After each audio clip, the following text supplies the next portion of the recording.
Hello, I am Arim Naharim Samadi, and this is the new work within the work of Lotus of the Heart. Lotus of the Heart is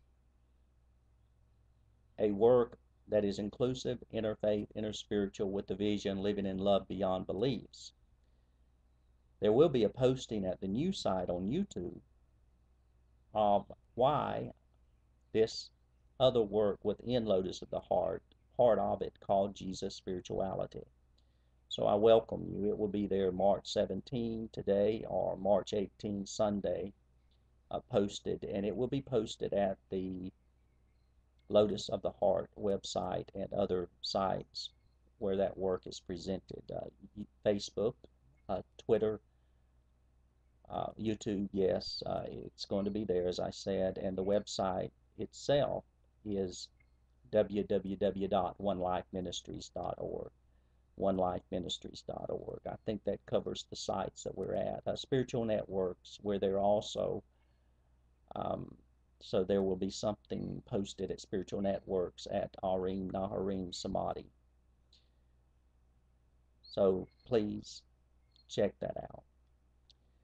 So it's March 17, 2012, and today, looking at the wisdom of Jesus, we look at a story in the Gospel of Luke that will apply to us all. So I welcome you. The way I share is I tell you, I go through the story or the teaching each day, want to share with you how it experientially speaks to me. If we were together one-on-one, we could, or in a group, we could share back into, but we're not. So I share, and I'm trusting that you will want to listen and then want to reflect for yourself. I'm not here to indoctrinate you. This isn't about making you believe anything, or trying to get you to be religious or have a doctrine.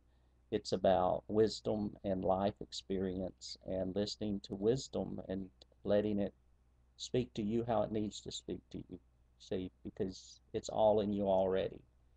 So I'm just here to be a part of it, and I'm grateful to be a part of it, even though I can't see you face to face.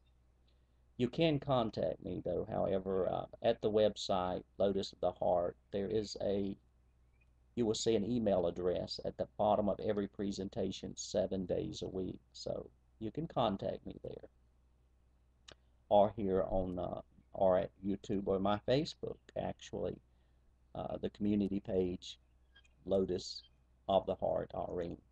So Jesus is telling a story. And he tells a story, and I'll walk through it now with you. It's in Luke's Gospel 18. It says that he told this parable to people who were sure of their own righteousness, their own goodness, and despised everyone else. So that's the setting of the story. He recognized that. What is this that we go around looking down at someone else? I'm better than you. I'm more righteous than you. See? So, that's part of our world, and it was a part of Jesus' world. And he addresses that. He speaks to it, and he says, and he does it by a story. 2 men went up to the temple to pray. So there's one guy, there's another guy going up to pray. One was a Pharisee. That was a member of a religious party, a religious sect, a devout religious sect. So devout that often it led to this sense of specialness. The other, a tax collector. Here's a guy that was a Jew working for the Roman government, collecting taxes, and it was generally known these persons would also collect a little over what the Romans expected, because that was part of their income, the way they got money from their Jewish brothers, sisters. They were disdained. They were considered unworthy outcasts, compromisers, traitors, irreligious. So this would be like the guy that maybe the pastor or the deacon of a church says, we sure do not want that kind of people coming into our church. Pharisee would be like the pastor, maybe the bishop, maybe a deacon. So there you see the contrast. And there's going to be a contrast in their behaviors. When they got to the temple, the Pharisee stood apart by himself. and prayed. Now, in the egocentricity, in the sense that I am special, that will always lead me to be apart. That's the sense of separation.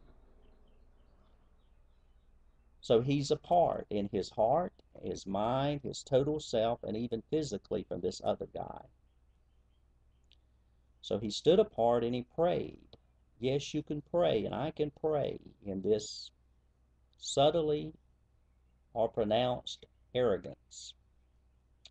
I thank you, God, that I am not greedy, dishonest, immoral like everyone else. I thank you that I am not like that guy, that tax collector, that traitor, that heathen, whatever. I fast 2 days every week, and I give you 1/10 of all my income. Now, it's obvious that he's speaking about how wonderful he is, as though he's needing to inform God, needing to inform Spirit, presence, of how special he is.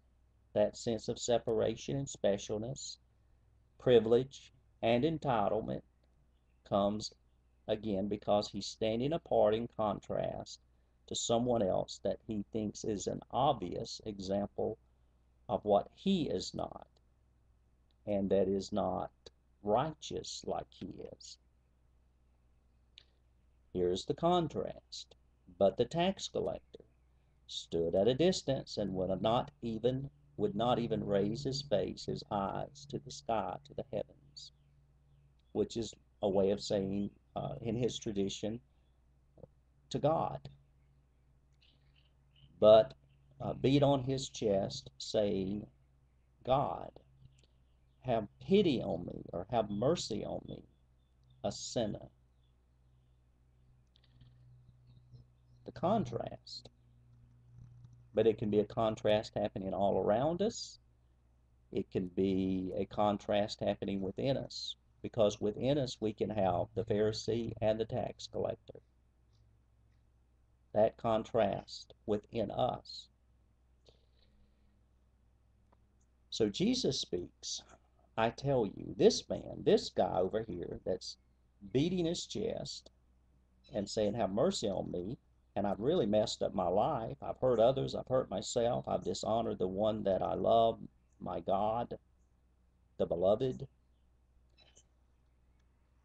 This man, not the other, the guy over here who says, I've really impressed you, haven't I, God? The tax collector goes home justified or in the right with God, the relationship intact, see, in communion with the Spirit. We could say it could be realigned with the Spirit. So that's how he goes home. He cried, or he humbled himself at church.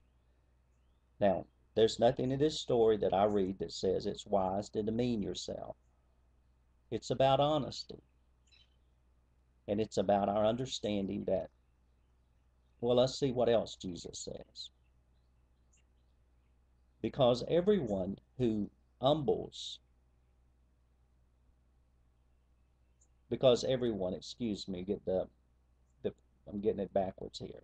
Because everyone who exalts himself or herself, makes himself or herself special, honors himself or herself, it could be translated honor or honors, will be humbled, will be brought low.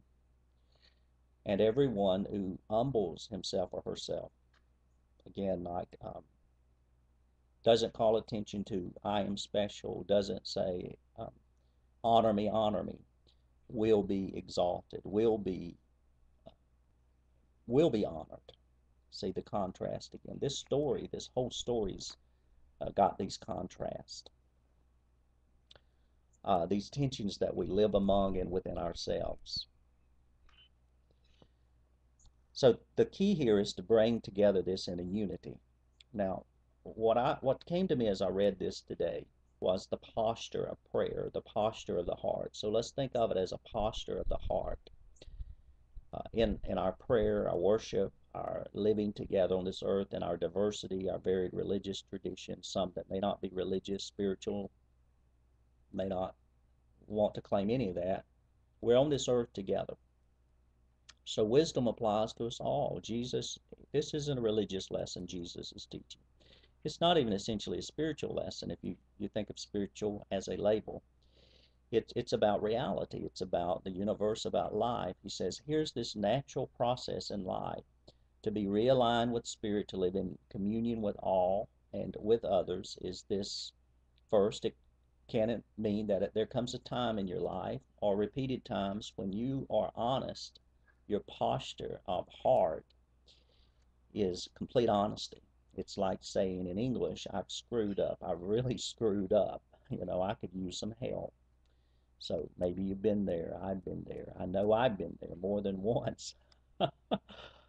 um, so he says basically, there's this like a principle, this truth working that then that's the way to love and joy and peace, communion with the Spirit. Not not that contrast of the separate self, that posture that says, I'm better. Say, we can always look around and see someone else and say, I'm better, I'm more righteous, or I'm not as good, I'm not less righteous. The posture of the heart is not contrasted with that. It's honesty. We're part of this oneness together. There's a point in time we need to come and forget about everyone else and what they're doing, what they're saying, how that contrasts with what I'm doing, saying, and live there more and more. That is the manifestation of sacredness, of presence. So the posture of the heart here, we could say the posture of prayer, the posture of life is this non-separation, not standing off from others in some sense of specialness, this humbleness that is one with being honored, in that you're not seeking yourself to be righteous, to be seen as righteous, to feel that you're special. You are simply who you are. Be that honestly. And then you're in alignment with presence, with spirit, as you understand that. So this beautiful teaching about the posture of prayer, the posture of our heart, of our life, we need this wisdom, this kind of teaching to remind us, come back to the presence within us where we are one, and seek to see others as one with us, not as better, worse. Uh, we have to be honest in duality about what we see, in the sense that we can't, there are differences that we see among us in behavior, and so forth. It's not that we go around with our eyes closed. We are in this world of duality and diversity. But what is that within us that we can come back to in prayer, in the posture of the heart, where we see before or within, or really both before and within, beyond all of that. And there is no specialness at all.